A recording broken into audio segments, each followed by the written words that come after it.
tough times never last, but tough people do. And I hope you're having a tough, I was going to say having a tough night. I hope you're having a good night, I was going to say.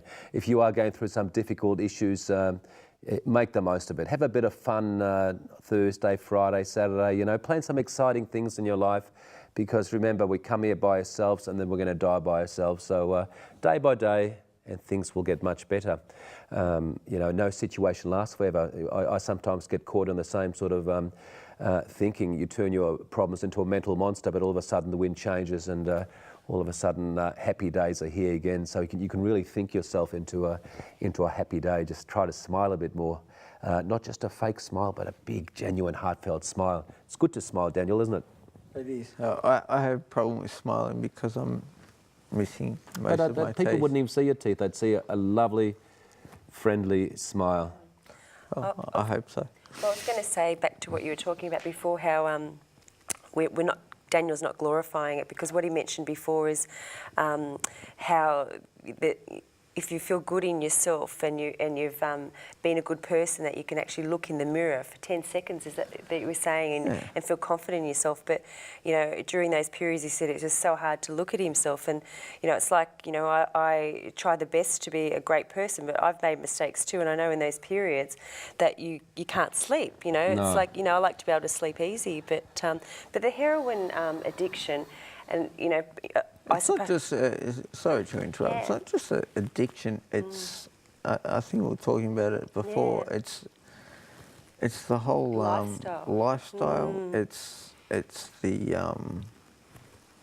the whole mulling up experience, you know. Daniel, it's the ritual of doing it. Was there habit forming, isn't it? The whole experience of it all. Was there a time in your life, I remember some sort of in the 80s when I was early 20s, and you know, sometimes you'd have a bit of dough, you'd have the you know, the cheap sports car, and was there a time in life when you had a bit of cash because you did these crazy jobs and you had the car and you had the drugs in your pocket, you had the nice woman in the car? Yeah, I didn't have the car because I never had a license. No, I didn't have a license, but I didn't trust myself behind the wheel. You know, driving's a responsibility. It's not a right. Did you used to go to nightclubs and buy? Were you in the nightclub scene buying and selling coke and stuff? Look, I'd rock up there and I'd use pardon my language, but a shitload of speed and a lot of MDMA and stuff. I'd go in there and I'd have to take three changes of clothes because I'd sweat all the drugs out of me. I have to go and change, and then, you know, as I was coming down, then I'd have, you know, a bit of smack, and then top myself up with a bit more speed. And, you know, they were hectic days. They were, especially late 90s, mid 90s, late 90s. They were hectic days. Everything was being found. You know, people were stretching the limits. You know, sort of. Like the change from the 50s to the 60s, you know. Everyone was exploring, you know, except for us it was the hard drugs, you know. I mean, I know people that are more addicted to seeing the blood jack back in a syringe than they are to the actual drug. And folks, it's so right, isn't it? There's always new drugs coming out of the market. I remember when, I mean, cocaine, people in their 60s or 70s still take coke.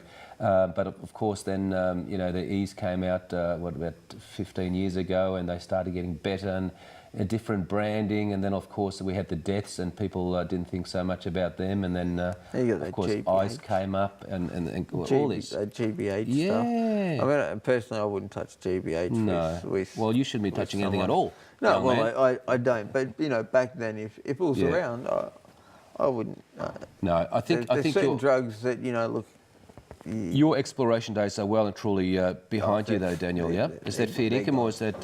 No, they're gone. No? Look, occasionally I might smoke a bit of weed, you know, with a couple of friends. Yeah. You know, when on the weekends I don't have my daughter and whatnot. Yeah. If I'm working, you know, I might have a few beers or whatnot after work. Of course. You can't turn into a priest. That's and that's right. You know, so did you go on methadone to get off? Yeah, I actually went on methadone because I had I was on methadone while I was using to get off.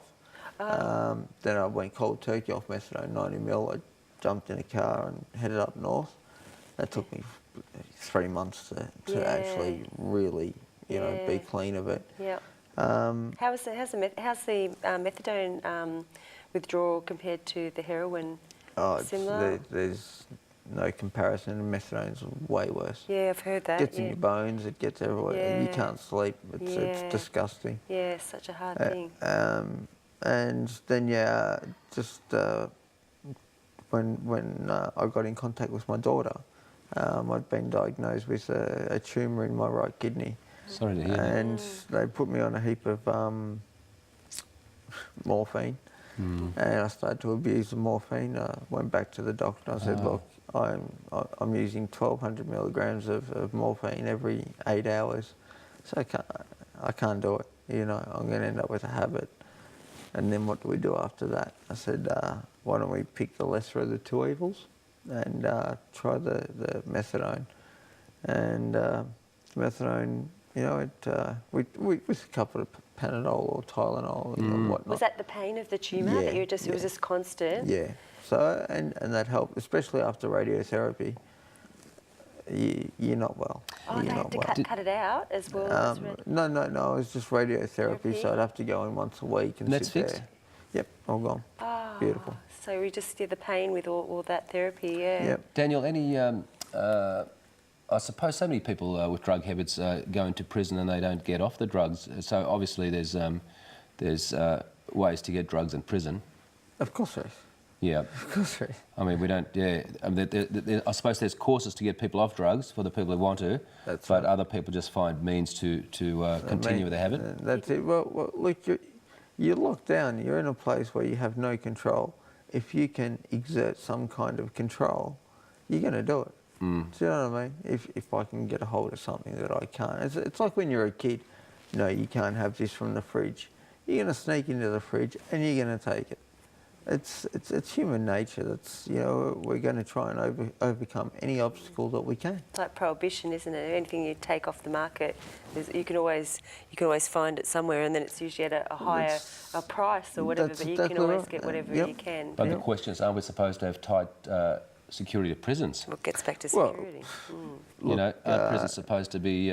Humans have flaws. Does that Yeah. mean that you're a prison guard that you're flawless? I don't think so.